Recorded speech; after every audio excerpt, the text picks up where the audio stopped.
Canberra Treasurer, good to see you this morning. Good morning, Ali. Nice to see you too. So 700,000 fewer people on JobKeeper than expected. Does this mean we're in good shape?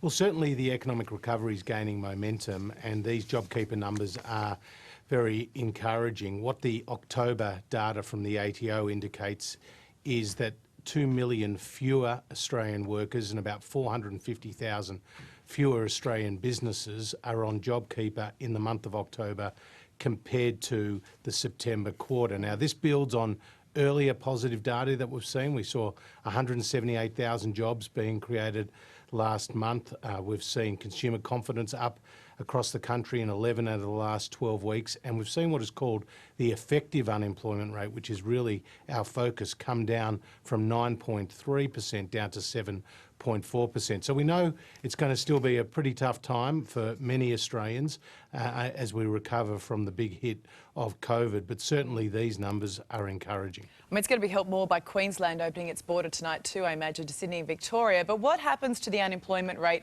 when JobKeeper ends in March? Are you concerned it's propping up zombie businesses? Well, again, there will be some businesses that won't make it and there will be some jobs that can't be saved. We've always said that.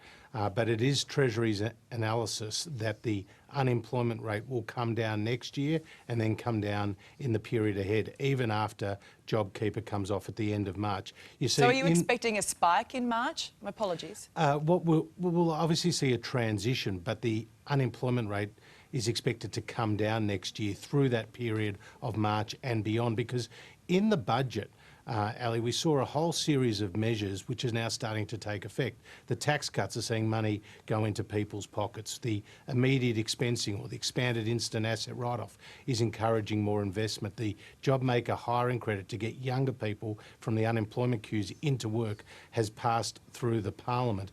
All these measures are contributing to building confidence both in the business community as well as among families and households. I mean, as you know, Josh, it is very easy to give people money. It's much harder to take it away. Are you concerned how that's going to play out next year? Well, again, our support for the economy continues in record amounts, but what we have sought to do is use government not as a solution to every problem, but really as a catalyst.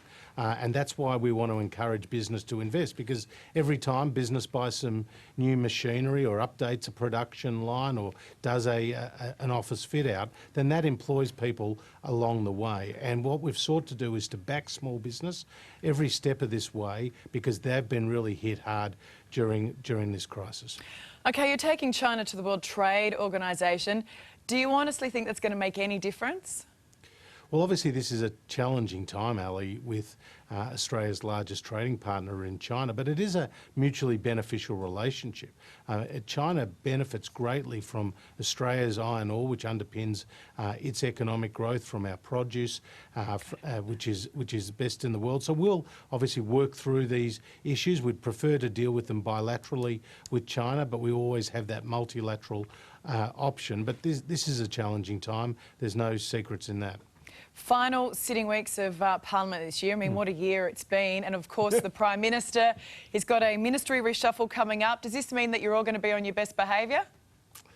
Well, as his deputy and being selected by the party room, my position is slightly different. But certainly these are decisions for the Prime Minister to take. And obviously, Matthias Cormann has gone off to look and to campaign for the OECD role, which would be wonderful for Australia if he is successful in getting it, and he's certainly putting his best foot forward. That has created a change in the finance portfolio. Simon Birmingham has stepped into those shoes and is doing remarkably well. And then, of course, there may be some other changes, but again, that's a matter for the Prime Minister, and I'll leave that to him. Come on, who's sucking up to the PM right now?